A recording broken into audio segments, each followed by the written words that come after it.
विद्यार्थी मित्रों, my self Hardik sir, Shri Saraswat विद्यालय वापी में आप सौનું स्वागत है। मित्रों, આપણે प्राणी सृष्टि वर्गीकरण भणी રહ્યા છે અને प्राणी सृष्टि वर्गीकरण में लास्ट टाइम આપણે वर्ग सरीसृप विषे वातो करी हती, जे पेटे सरकीने चालनारा। एनी अंदर हवे वर्ग सरीसृपनी अंदर एनु आगळनुं वर्गीकरण આપણે समझीए छे। तो सौ ध्यान आपे। वर्ग सरीसृप हवे ए फरीथी बे उपवर्ग में डिवाइड थाय छे, फरीथी बे उपवर्ग में ए वहेंचाय छे, एनेप्सिडा अने डायप्सिडा। तो के साने आधारे?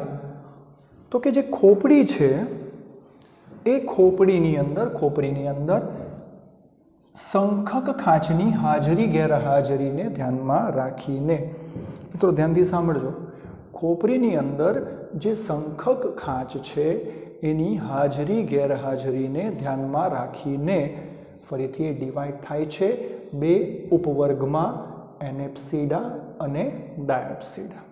कोण? वर्ग सरीसृप।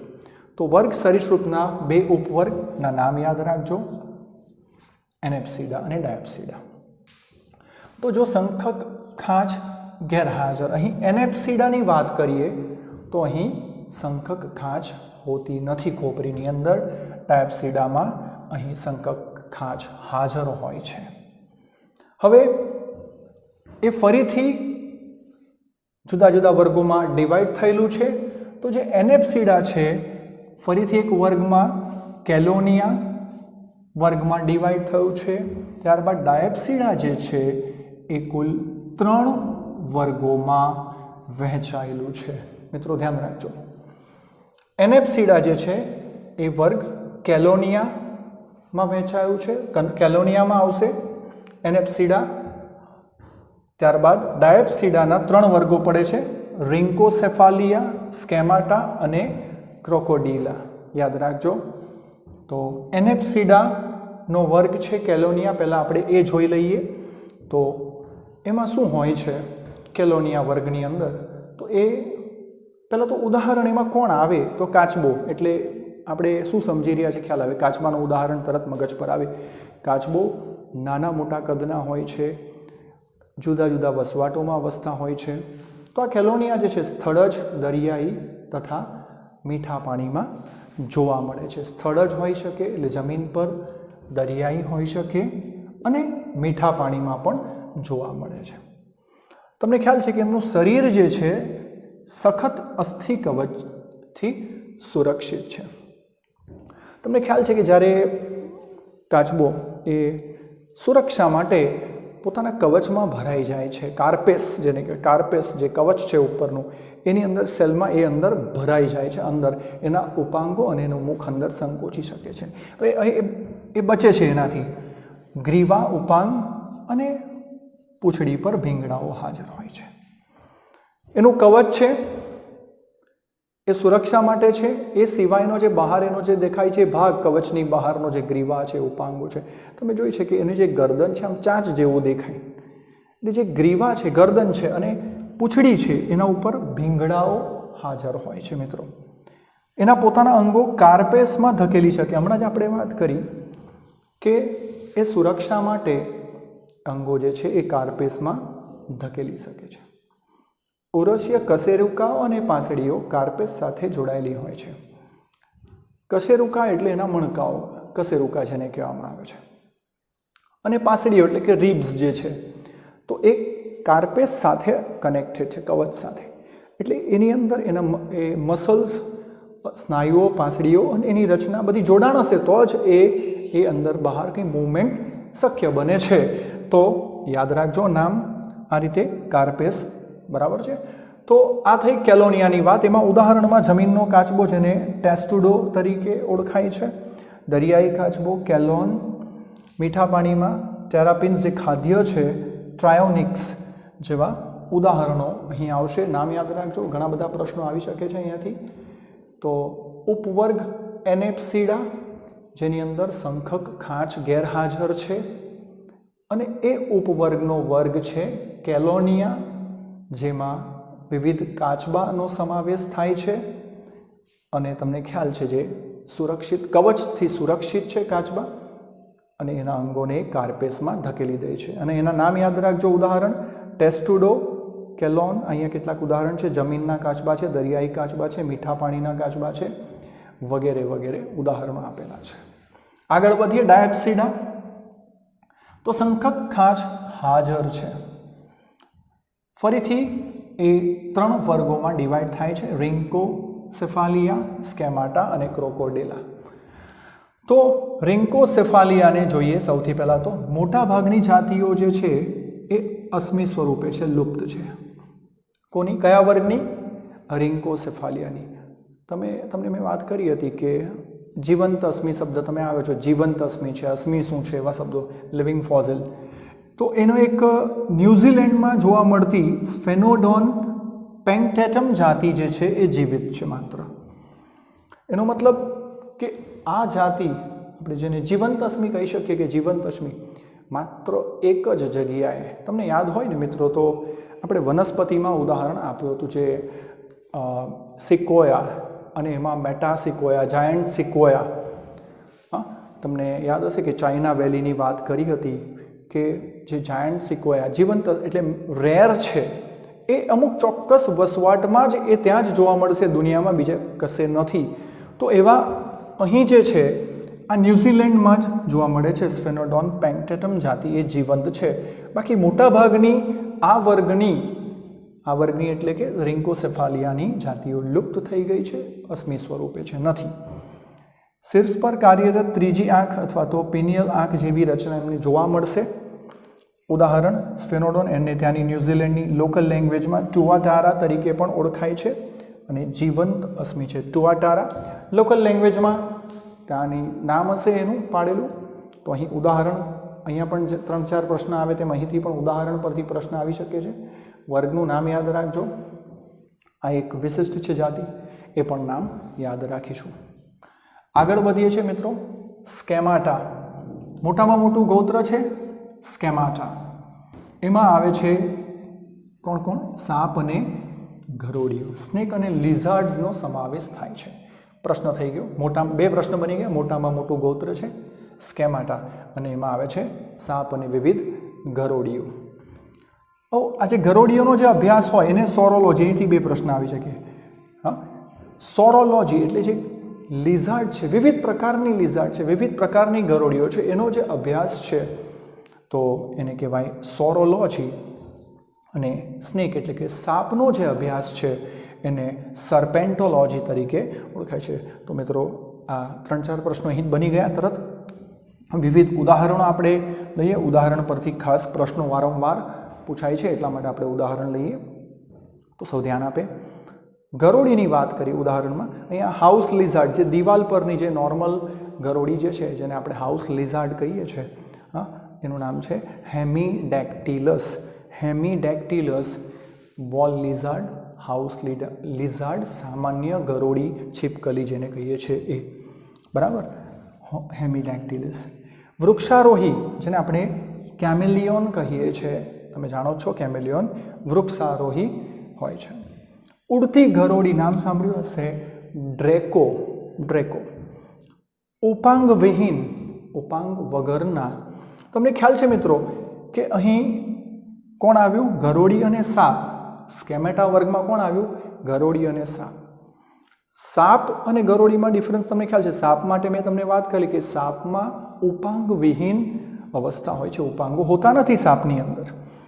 અહીં ઉપાંગ વિહીન ગરોળીની વાત કરીએ તો છે ઓફિયોસોરસ, જે ગ્લાસ સ્નેક તરીકે પણ ઓળખાય છે. મિત્રો બહુ બધા પ્રશ્નો અહીંથી આવી શકે છે.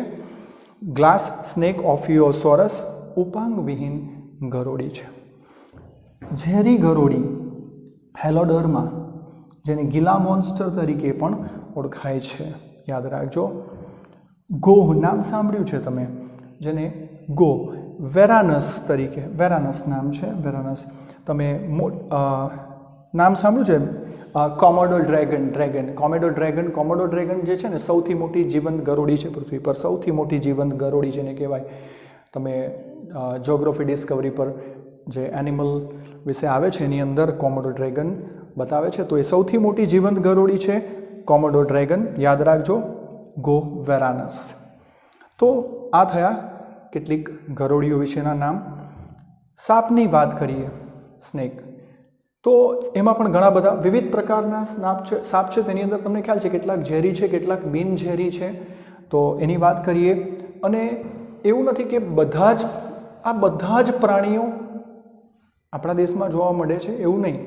કેટલાક આપણા દેશમાં જોવા મળે છે, કેટલાક અન્ય સ્થાને હોય છે, કેટલાક બીજા પ્રદેશમાં જોવા મળે છે.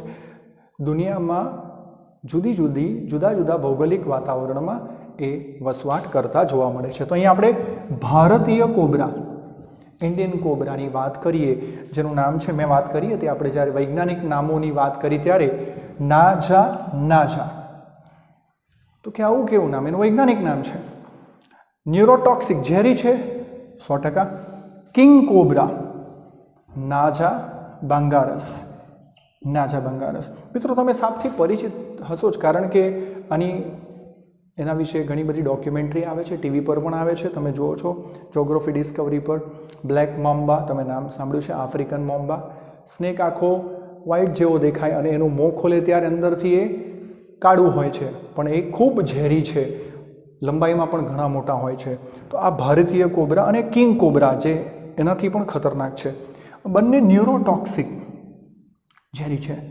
આમાં છે ને ટોક્સિક, એનું ઝેર, એનું જે ઝેરી ગ્રંથિઓ જે છે, તો એ ઝેરી ગ્રંથિઓ, જો એ ઝેર આપણા શરીરમાં આવે તો એ ન્યુરોન્સ, આપણા ચેતાઓને, ચેતાતંત્ર પર સીધી અસર કરશે.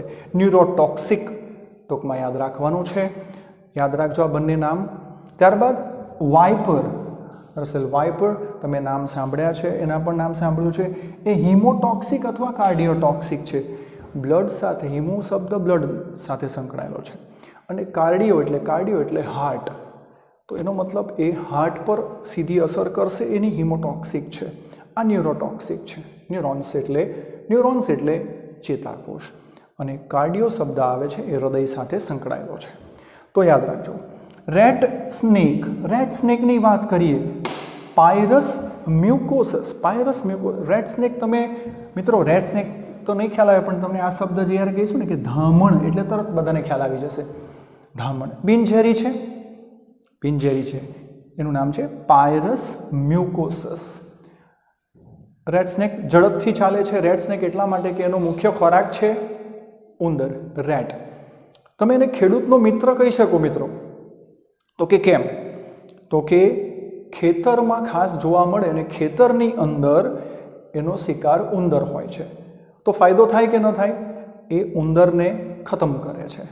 અને ઉંદર આપણા પાકને નુકસાન કરતું હોય તો એ જે ધામણ છે, એટલે એને ખેડૂતના મિત્ર પણ કયા છે, બિનઝેરી છે, એને રેટ સ્નેક તરીકે ઓળખાય છે. પાયરસ મ્યુકોસસ યાદ રાખજો. સેન્ડ બોઆ, આમ બે મોડાવાળા જેવા આવે ને, આપણે બે મોડા જેવા એના હોય. સેન્ડ બોઆ બિનઝેરી છે.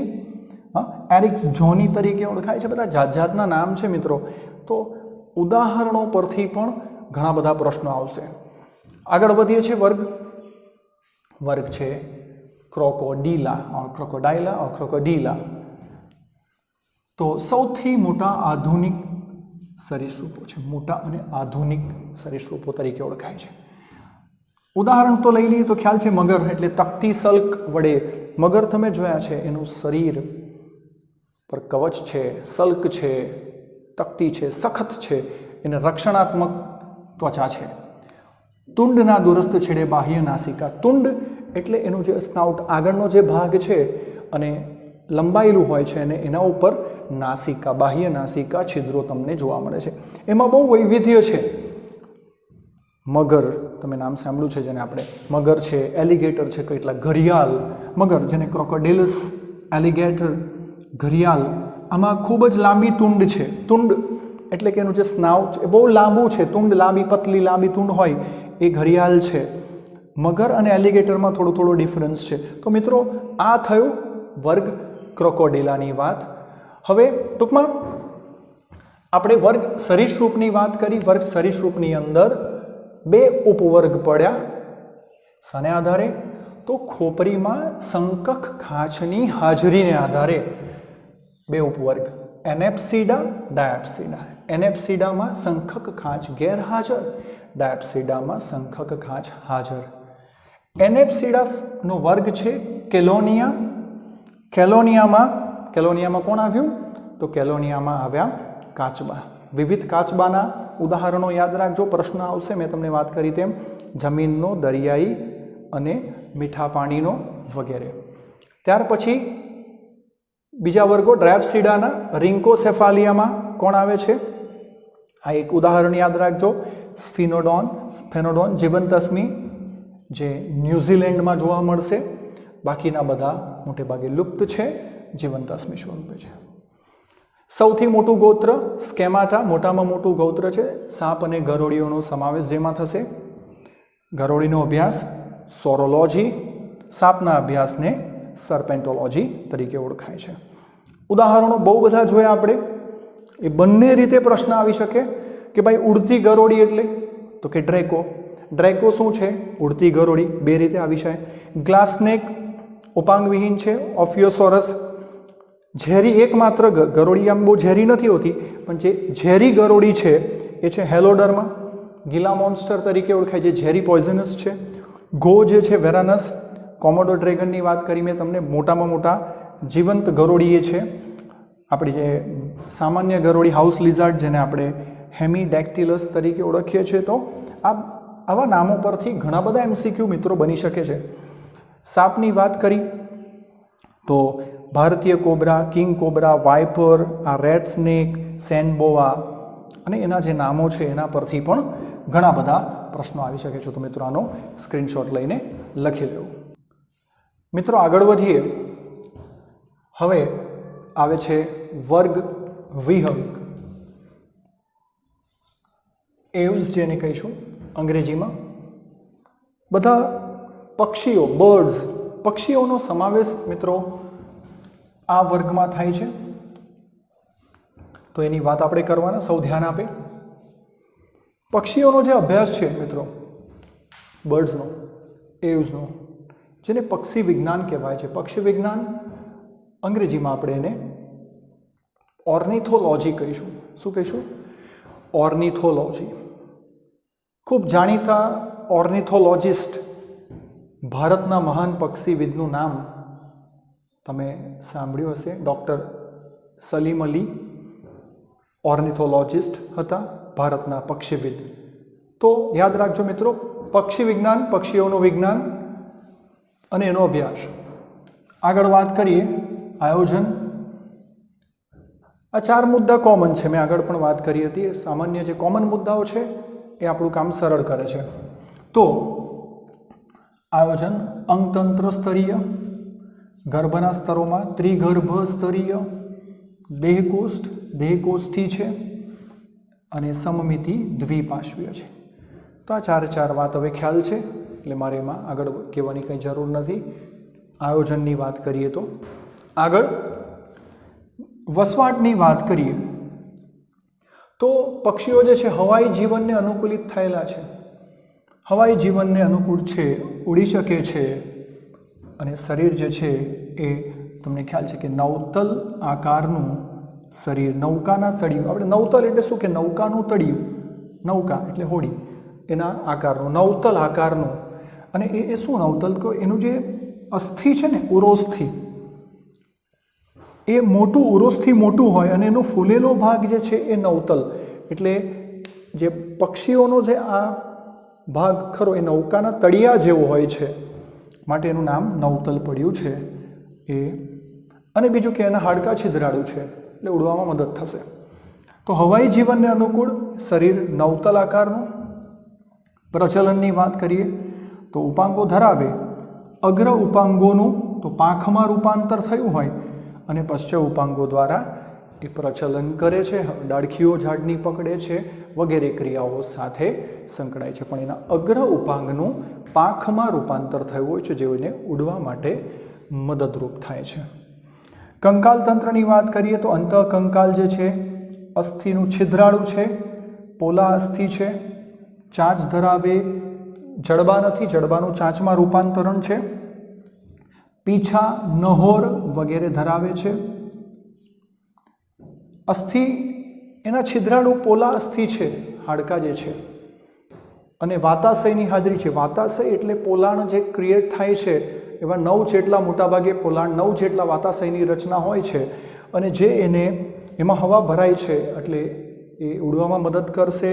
એનો આ નવતલ આકાર, આ વાતાશયની હાજરી, છિદ્રાળુ રચના, હાડકાની પાંખની હાજરી, આ બધી રચનાઓ એને ઉડવામાં મદદ કરશે. ચાંચ, પીછા, નહોર વગેરે ધરાવે છે. પીછા ખેરવે છે, આપણે ખ્યાલ છે, નિર્મોચન થાય છે. ચાંચની વાત કરીએ તો પક્ષીઓમાં ચાંચની અંદર પુનઃસર્જન, એટલે હવે પુનઃસર્જન ક્ષમતા મને યાદ આવે છે કે કુદરતે જુદા જુદા સજીવોમાં જુદા જુદા પ્રકારની પુનઃસર્જન ક્ષમતા આપી છે. તો પક્ષીઓમાં ચાંચની અંદર પુનઃસર્જન ક્ષમતા આપી છે. એટલે એની ચાંચ ડેમેજ થાય, ખરાબ થાય, તૂટે તો એ ચાંચમાં એ ફરી પાછું એ રિપેરિંગ થાય છે. આપણે ગરોળીની વાત કરેલી કે ગરોળીમાં પૂંછડીનું પુનઃસર્જન થાય, તેમ પક્ષીઓમાં ચાંચનું પુનઃસર્જન થઈ શકે છે. સંપૂર્ણ પાચન માર્ગ ધરાવે છે. પાચન માર્ગ સંપૂર્ણ છે, મુખદ્વારથી અવસારની દ્વાર સુધી લંબાયેલો છે. મળદ્વાર, જેને આપણે અવસારની દ્વાર કહીશું. અહીં શ્વસનની વાત કરીએ તો એ ફેફસા છે, છિદ્રિષ્ઠ ફેફસા દ્વારા શ્વસન કરે છે. એટલે કે વેલ ડેવલપ રચનાઓ બધી આવી રહી છે. એટલે કે મનુષ્યમાં પણ સસ્તન વર્ગની ખૂબ જ આપણે નજીક આવી ગયા છે અને એકદમ જટિલ સજીવો તરફ આવી રહ્યા છે. ઉત્સર્જનની વાત કરીએ તો કિડની, મૂત્રપિંડ છે, તેઓ યુરિક એસિડ ત્યાગી છે. તો ઉત્સર્જનના અનુસંધાનમાં આપણે વાત કરેલી 3 પ્રકારના સજીવો, અમોનિયા ત્યાગી, યુરિયા ત્યાગી અને યુરિક એસિડ ત્યાગી, તો એ આપણે જોયું જ છે. તો અહીં જે છે મિત્રો, આ કેવા છે?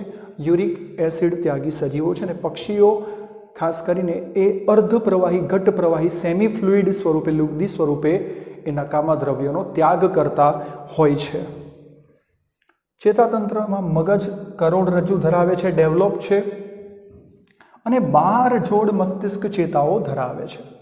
મિત્રો આગળ વાત કરી હતી, મગજમાંથી નીકળતી ચેતાઓને મસ્તિષ્ક ચેતાઓ કહે છે. તો કુલ કેટલી છે? 12 જોડ મસ્તિષ્ક ચેતાઓ એ ધરાવે છે. પરિવહન તંત્ર તરફ જઈએ તો બંધ પ્રકારનું ચતુષ્ખંડી હૃદય ધરાવે છે અને કોષ કેન્દ્રયુક્ત રક્તકણો છે. આપણે વાત થઈ છે. પરિવહન બંધ પ્રકારનું છે, બંધ પ્રકારનું પરિવહન છે. ચતુષ્ખંડી એટલે કે 4 ખાનાવાળું હૃદય છે. આપણે જોતા આવ્યા કે હૃદયના ખંડોમાં પણ ફેરફાર આવતો ગયો. દ્વિખંડી આવ્યા, ત્રિખંડી આવ્યા, હવે અપૂર્ણ પણ આવ્યા, હવે ચતુષ્ખંડી હૃદય આવી ગયું. એનો મતલબ કે 2 કર્ણક અને 2 ક્ષેપકોની હાજરી છે. બરાબર. અને ત્યારબાદ કોષ કેન્દ્રયુક્ત પરિવહનની વાત કરીએ છીએ તો કોષ કેન્દ્રયુક્ત રક્તકણ ધરાવે છે. આગળ વાત કરી હતી કે આપણા શરીરમાં કોષ કેન્દ્ર વિહીન રક્તકણો છે. એક લિંગી છે, અંડપ્રસવી છે. એક લિંગી છે એટલે કે નર અને માદા બંને અલગ છે, નર માદા બંને ભિન્ન સજીવ છે. અને ઈંડા મૂકે છે, એના દ્વારા ઈંડા મૂકે છે, ઈંડાને સેવે છે અને બચ્ચાને જન્મ આપે છે, સંતતિને જન્મ આપે છે.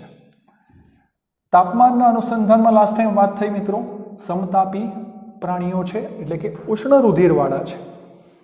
તાપમાનના અનુસંધાનમાં 2 પ્રકારના પ્રાણીઓ, 2 પ્રકારના સજીવો હોય, સમતાપી અને સમતાપી અને અસમતાપી. તો સમતાપી એટલે એનું તાપમાન અચળ રહે છે, બદલાતું નથી. પર્યાવરણના તાપમાનની સાથે, વાતાવરણના તાપમાનની સાથે બદલાતું નથી, અચળ રહે છે, કોન્સ્ટન્ટ રહે છે. જેને આપણે વોર્મ બ્લડેડ ઉષ્ણ રુધિરવાળા પણ કહીશું. કે આનાથી આગળ જોઈ ગયા એમાં તમને અસમતાપી સજીવ એવું આવ્યું હતું. અસમતાપીમાં શું છે? એ શીત રુધિરવાળા છે. યાદ રાખજો, શીત રુધિરવાળા એનું તાપમાન અચળ રહેતું નથી, બદલાતું રહે છે.